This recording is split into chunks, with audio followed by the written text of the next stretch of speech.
Bismillahirrahmanirrahim. Assalamualaikum warahmatullahi wabarakatuh. Waalaikumsalam warahmatullahi wabarakatuh. Alhamdulillahirabbil alamin. Wassalatu wassalamu ala sayyidina Muhammadin wa ala alihi washabbihi ajmain. Amma ba'du. Asyhadu an la ilaha illallah wahdahu la syarika lah wa asyhadu anna Muhammadan abduhu wa rasuluhu la nabiyya ba'da. Allahumma shalli wa sallim ala sayyidina Muhammadin wa ala alihi washabbihi wasallim. Pertama-tama marilah selalu kita perbanyak syukur kita untuk meningkatkan keimanan dan ketakwaan kita kepada Allah Subhanahu wa taala yang telah memberikan berbagai anugerah nikmat, terutama adalah nikmat iman, nikmat Islam, dan juga nikmat sehat, karena sehat itu mahal harganya ya. Tak lupa sholawat dan salam semoga ditetapkan pada junjungan kita Nabi Agung Muhammad Sallallahu Alaihi Wasallam.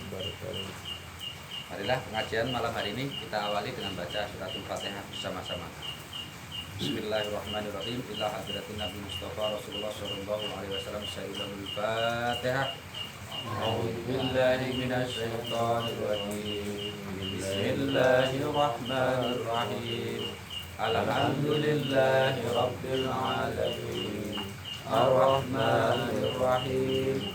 Maliki yaumiddin.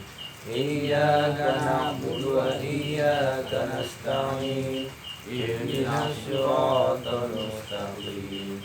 Siratal ladzina an'amta 'alaihim ghairil maghdubi 'alaihim waladdallin. Kita baca sholawat mari ya. Bismillahirrahmanirrahim. Allahumma sholli sholatan kamilatan wa sallim salaman taman ala sayyidina Muhammadin alladhi tanhalu bihil uqanu wa tanfariju bihil kurabu wa tuqda bihil hawaisu wa tunnalu bihil ragaibu wa husnul khawatimi wa yustasqal ghamamu biwalil karim wa ala alihi wa sahbihi bi kulli lamhatin wa nafasin bi adadi kulli malumin. Semoga dengan kita baca suratul Fatihah dan baca sholawat kita nantiasa mendapatkan ridho, mendapatkan hidayah, dan dimudahkan segala urusan kita untuk beribadah kepada Allah Subhanahu wa ta'ala. Untuk malam hari ini kita masih lanjutkan membahas surat Yasin ya. Kemarin sampai ayat 50, sekarang sampai 51.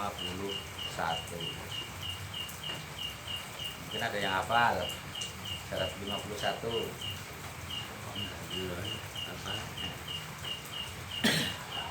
Kalau diawali ujungnya ayat pasti hafal. A'udzu billahi minasyaitonir rajim. Bismillahirrahmanirrahim. Wa nufikha fi suri faidahum minal ajdasi ila rabbihim yansilun. Wa nufikha fi suri faidahum minal ajdasi ila rabbihim yansilun. Nah, ini bukti ayat ini Allah memberikan pengetahuan kepada kita tentang kebenaran hari kehidupan setelah yang kedua. Yaitu, jadi setelah kiamat itu manusia dibangkitkan kembali. Itu benar-benar adanya. Allah mengatakan dalam surat Yasin ini. Artinya lalu ditiuplah sangkakala, maka seketika itu mereka keluar dari kuburnya dalam keadaan hidup, menuju kepada Rabb-nya, kepada Tuhannya.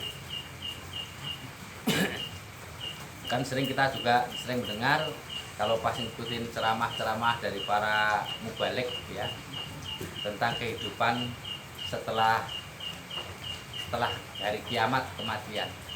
Jadi yang dikubur, dalam kubur itu semuanya nanti dihidupkan semua, bangkit, ditiupkan sangkakala yang.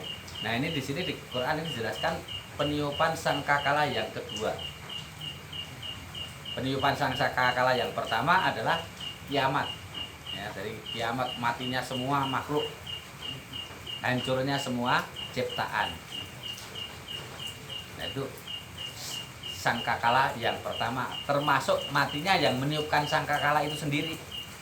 Ya, itu dia juga akan mati. Jadi semua ciptaan Allah itu akan mati kecuali hanya Allah. Apa saja, termasuk malaikat, itu pun mati. Namun di sini kalau ayat ini menjelaskan untuk manusia, ya, untuk manusia. Kan ada orang yang apa benar? Jadi kita belajar memahami tentang hari kiamat itu benar. Jadi di ayat yang sering kita baca kalau ikut tahlilan, ikut zikiran, itu kan sering dibaca lillahi apa? Dalam surat Al-Baqarah ayat pertama ya. Orang yang beriman adalah orang yang percaya kepada yang gaib, menegakkan sholat, terus kemudian sedekah, percaya adanya hari kiamat. Nah, hari kiamat ini benar adanya, bakalan ada terjadi. Makanya ayat yang kemarin yang jelaskan kebanyakan manusia pada tidak percaya. Makanya orang diperingatkan sangat susah sekali. Diperingatkan untuk berserah diri kepada Allah sangat sulit sekali. Nah, contohnya aja, sekarang kalau namanya pengajian, dimanapun saja, kalau pengajian itu yang mengarahkan kepada perubahan tabiat, susah orang yang datang. Tapi kalau pengajian itu banyak istilahnya intriknya, kesenangannya atau apa, mungkin masih banyak. Apalagi dengan kalau model hiburan, model apa yang sifatnya menyenangkan, itu pasti banyak yang menyenangi, banyak yang datang. Tapi kalau diperingatkan kaitan dengan diingatkan untuk mati, diingatkan untuk kehidupan yang sejati, kehidupan yang setelah kehidupan dunia ini, alasannya macam-macam. Ada nggak enak badan ala ini ya, mati-mati. Karena apa? Memahami tentang hari kiamat itu seolah-olah masih jauh, seolah-olah kayak nggak benar gitu. Pak, memahami hari kiamat itu hanya perputaran waktu, Pak. Jadi waktu itu kan perputarannya Bapak paham ya, karena kalau dari detik menit mungkin agak terlalu kecil ya. Sekarang pahami dari jam, 1 jam mutar 1 jam lagi, 1 jam lagi, sehingga nanti mutar 1 hari 12 jam, mutar 1 hari 1 malam 24 jam, kan berputar begitu terus. Nah, perputaran terakhir adalah perputaran mulainya dunia ini oleh Allah bangun, ciptakan dan dihuni oleh manusia, kemudian dihancurkan. Itu berputar, dan itu terakhirnya putaran waktu dunia. Jadi waktu dunia itu kapan? Batas waktu habisnya ya kiamat. Pasti ada batas waktu habisnya. Dan juga dulu ada awalnya. Awalnya kita tidak tahu, batas waktu habisnya juga tidak tahu. Tapi pasti ada itu. Memahaminya sekarang gini, Pak. Sekarang ini malam minggu, besok ketemu lagi malam minggu, kan perputaran 1 minggu. Perputaran 1 minggu, besarnya lagi perputaran 1 bulan.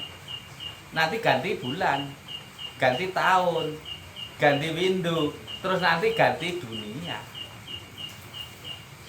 Nah, kalau kita memahami tentang itu, pasti akan terjadi tentang hari berbangkit, tentang hari kiamat itu pasti akan terjadi. Percaya, nggak percaya.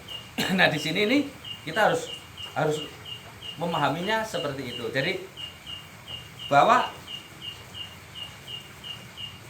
manusia dibangkitkan lagi di alam kuburnya, dari alam kuburnya itu dalam keadaan hidup, Pak. Hidup benar-benar kita ini.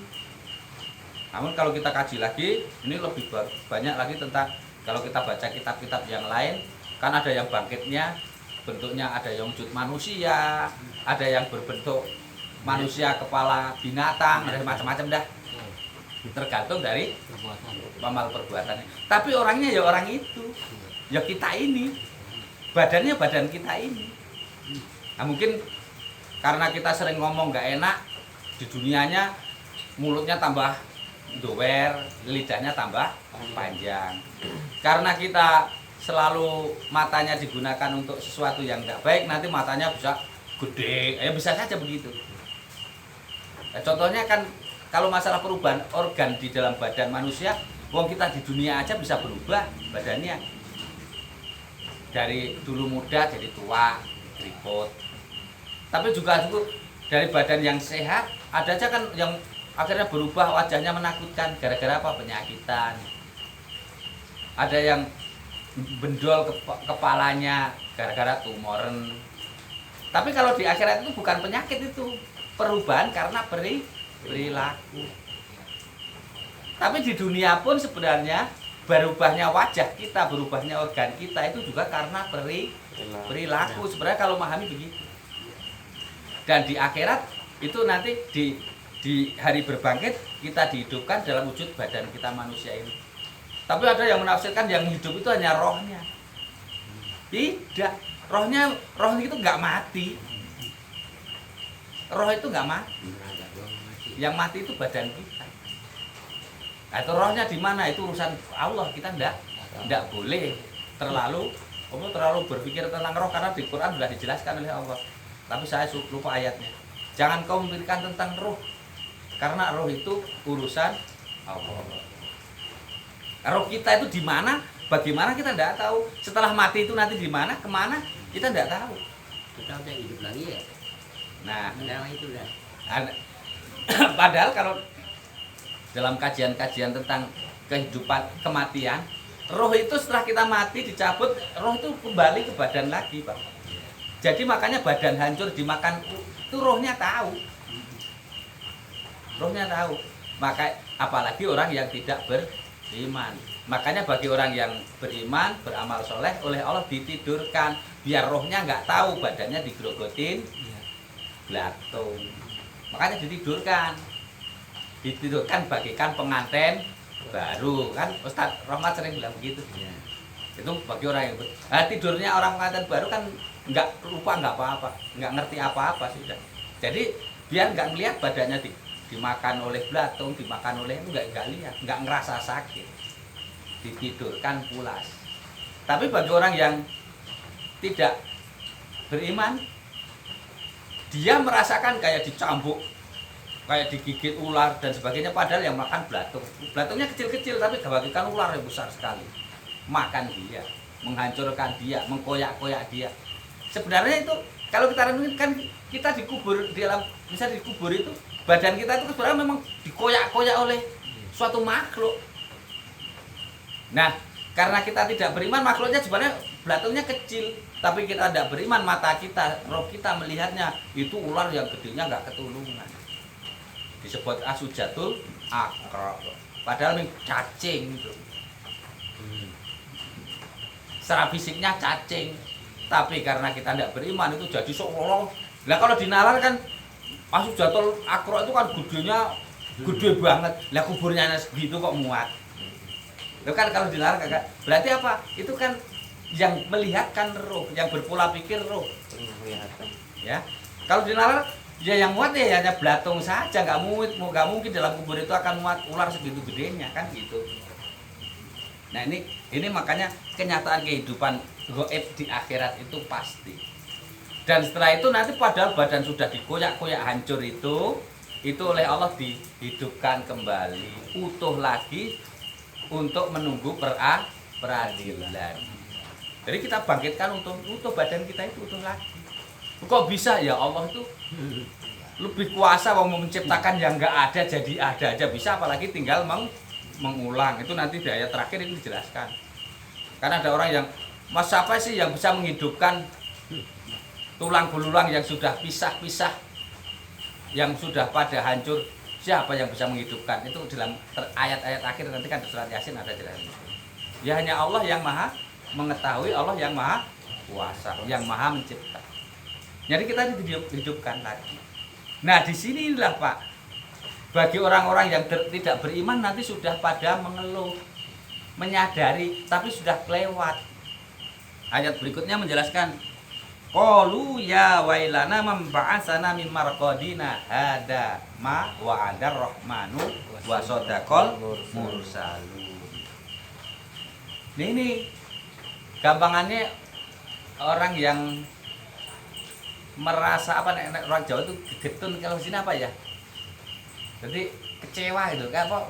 Merasa sesuatu yang dulu kok saya nggak berbuat begini sih, kok nggak berbuat baik sih, dulu kok saya nggak ikutin sih perintah itu, sehingga saya merasa kehilangan kerugian gitu. Nah, jadi merasa rugi, merasa benar-benar baru merasa rugi setelah adanya dihidupkan lagi, karena di situ pola pikir kita sudah nggak bisa ngakali apa-apa, sudah tidak bisa ngapa-ngapa kecuali hanya ngikutin alam. Ya dikatakan di sini, mereka berkata, celakalah kami, siapakah yang membangkitkan kami dari tidur kami di dalam kubur?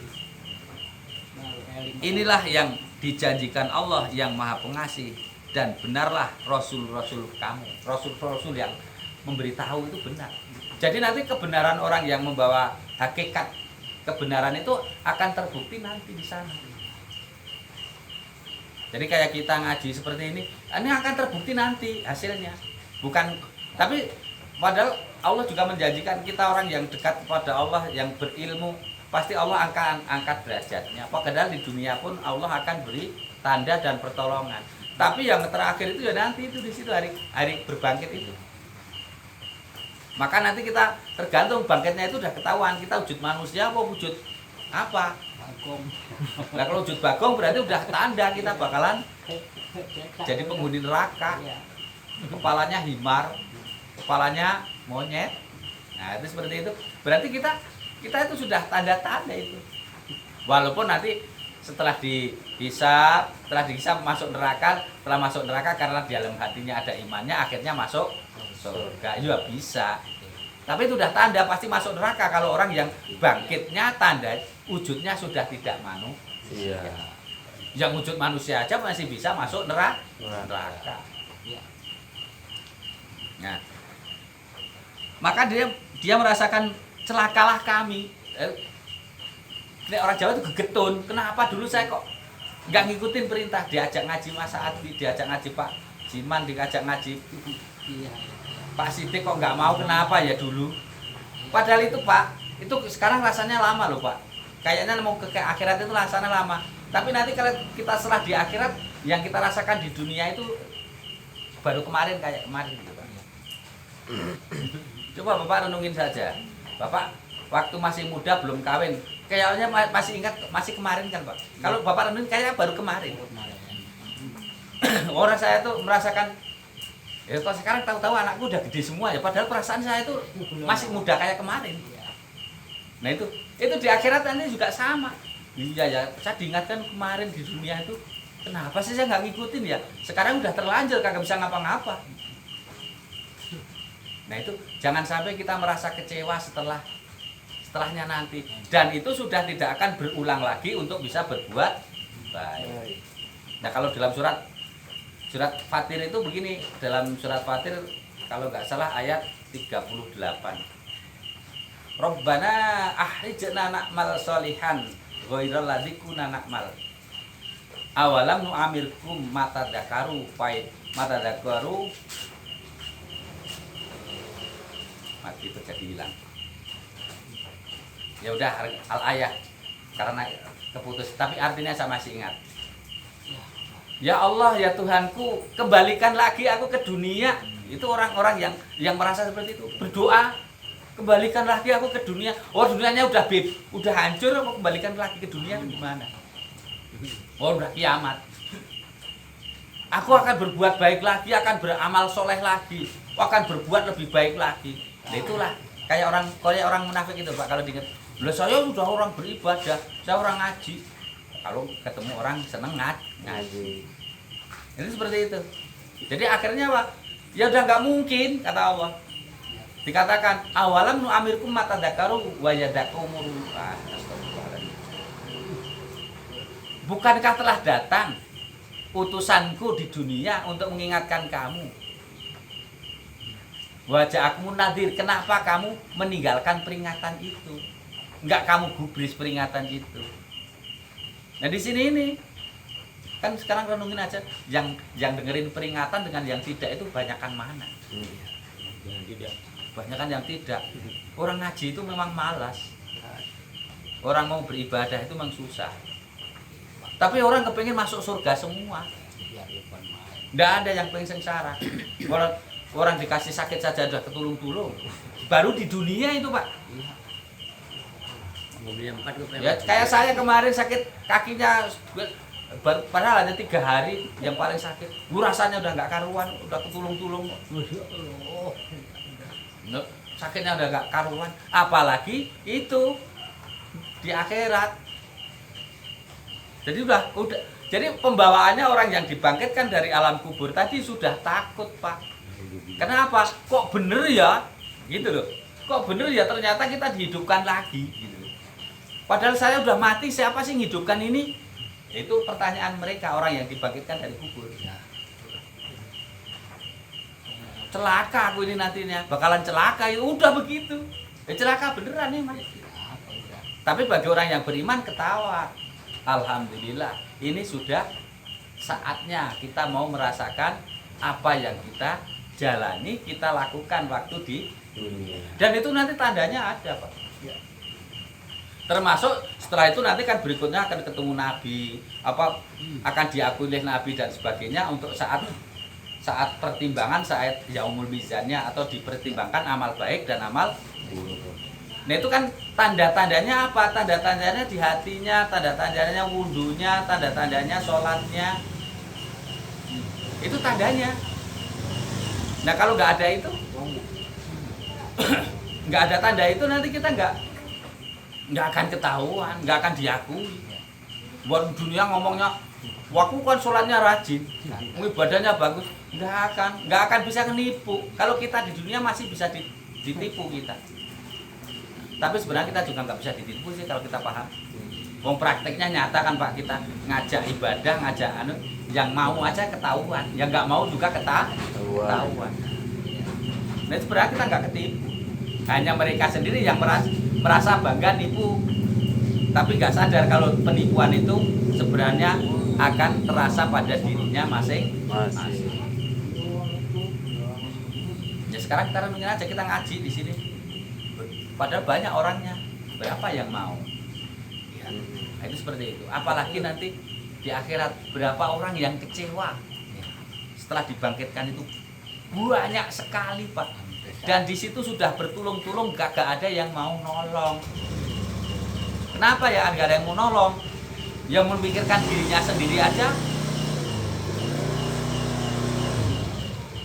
Mikirkan dirinya sendiri aja kerepotan, apalagi kok nolong tetangga, nolong orang lain. Belum tahu ya. Nah seperti itu. Kita sendiri belum tahu apakah bakalan enak apa enggak, karena belum dihisab. Dan apabila sudah ketahuan masuk surga, kita setelah masuk surga juga nggak akan bisa nolong. Kecuali sama-sama ada doanya kaitan yaitu tadi, Allahumma firli lil muslimin wal muslimat wal mu'minin wal mu'minat. Ada sama-sama assalamualaikum warahmatullahi wabarakatuh kanan, assalamualaikum warahmatullahi wabarakatuh kiri.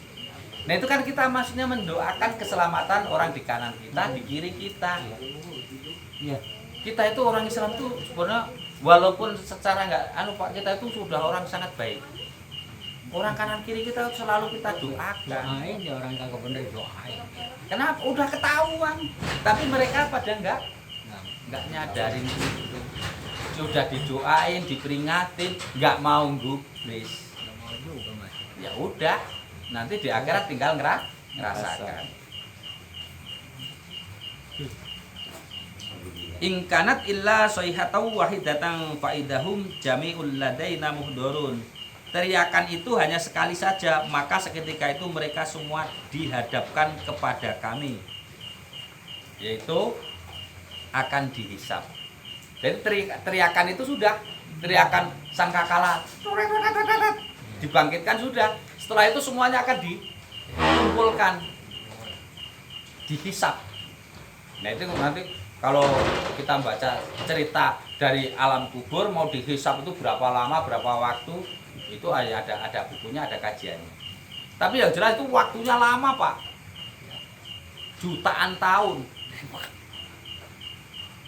Yang merasakan jutaan tahun dan tidak ada senggang mati lagi sudah. Kalau di dunia kan, dunia itu lama tahunnya, jutaan tahun. Tapi kita merasakan kan paling banter berapa tahun. Nah, antara dibangkitkan sampai dihisab itu jutaan, bahkan jutaan tahun. Itu kita merasakan Pak, di situ nggak mati, nggak ada yang mati. Merasakan bener jutaan tahun, ribuan tahun itu. Nah, perasaan lama dan tidak lama itu tergantung imannya mereka. Padahal waktunya sama Pak, misalnya waktunya sama-sama 1 juta tahun, sama. Tapi bagi orang yang beriman 1 juta tahun itu perasaannya bisa 1 hari, bisa hanya sebentar saja. Tapi bagi orang yang tidak beriman, orang yang durhaka, bener-bener ya 1 juta tahun Pak, nunggu antrian. Karena apa? Memang Allah, disitulah istilah nepotisme, kolusi akan terjadi. Tapi nepotismenya di dunia ini, kita kalau mau nepotisme bukan di sana nggak bisa.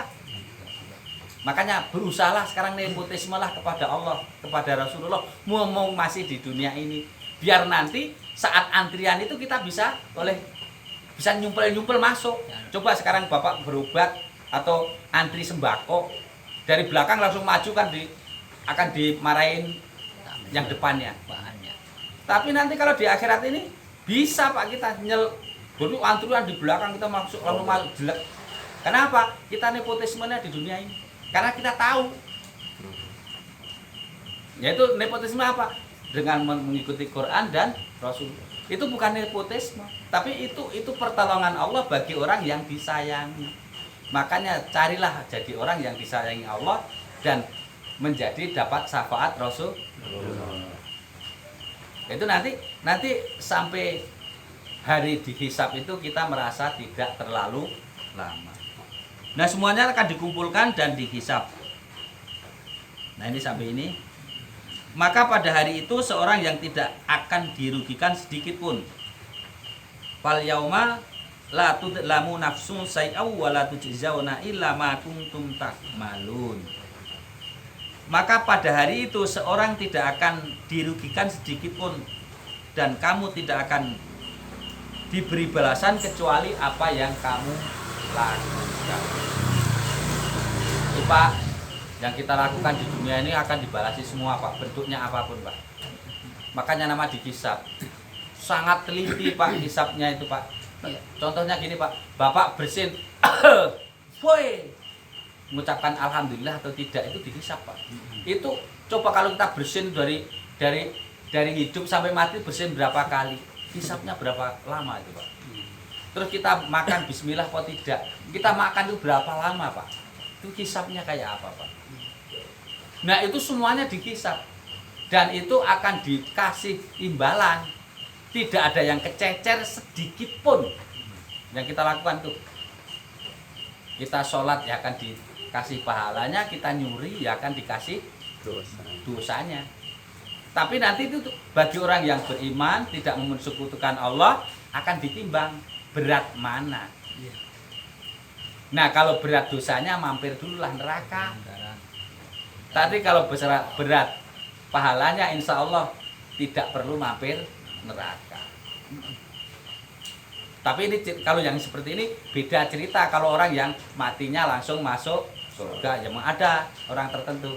Tapi dalam ayat ini penjelasannya adalah orang yang terhisab dan semuanya akan diperhitungkan amal baik dan buruk. Dan dalam hadis dijelaskan inna sholata as-sholatu miftahul jannah. Sholat itu kuncinya surga. Maka sholat itu adalah kunci. Maka dikatakan setelah dihisab itu bagi orang yang beriman pertama kali dihisab sholatnya.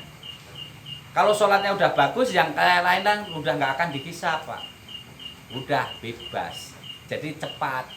Tapi kalau yang sholatnya nggak ada, dihisab lagi. Yang ini nggak ada lagi, dihisab lagi. Yang ini Allah tuh sayang sekali, biar ketahuan pahalanya di mana, biar bisa masuk surga semua.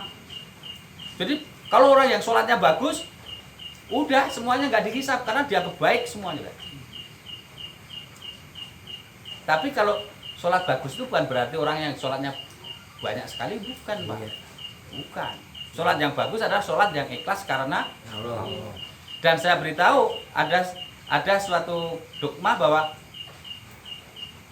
saya pernah dengar kajian seseorang dan juga kepahaman kalau dalam buku Ihya Ulumuddin dijelaskan, kalau kita sholat ditanyain sholat kamu untuk apa, itu pertanyaan orang beriman.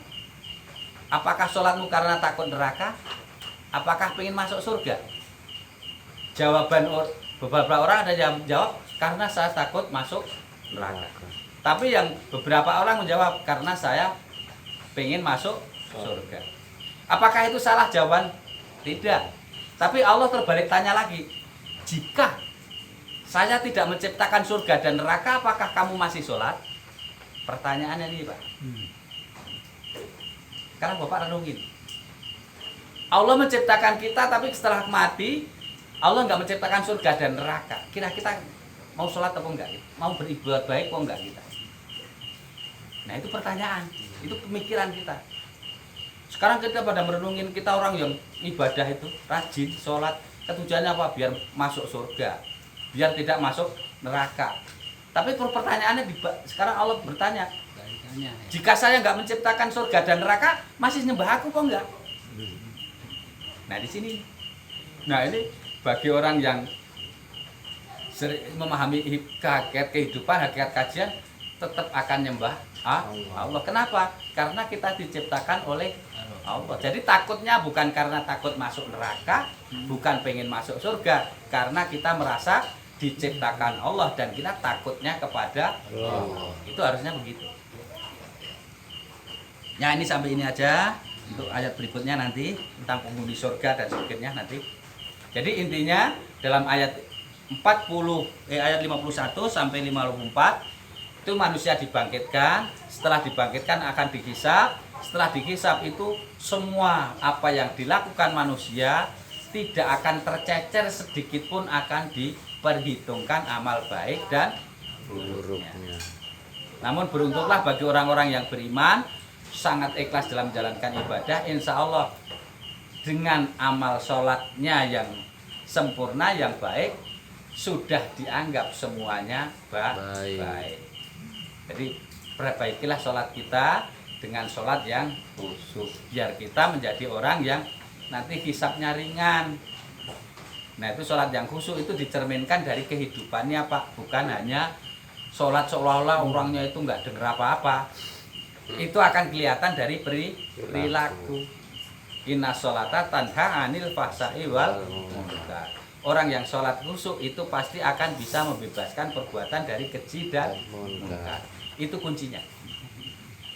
Nah sampai ini aja dulu. Semoga bisa kita pahami dan semoga menjadi peringatan kita semua, dan semoga kita terbebas dari azab siksa api neraka, dan semoga kita mendapatkan jalan menjadi orang yang ikhlas dalam menjalankan perintah-perintah Allah dan mengikuti Rasulullah. Ya kita cukupkan sekian. Kalau ada kata yang kurang berkenan atau kekeliruan yang saya sampaikan itu karena kelemahan saya, tapi kalau ini bisa bermanfaat dan benar, insya Allah karena kebenaran itu adalah milik Allah. Cukup sekian. Akhirul kalam. Wassalamualaikum warahmatullahi wabarakatuh. Waalaikumsalam warahmatullahi wabarakatuh.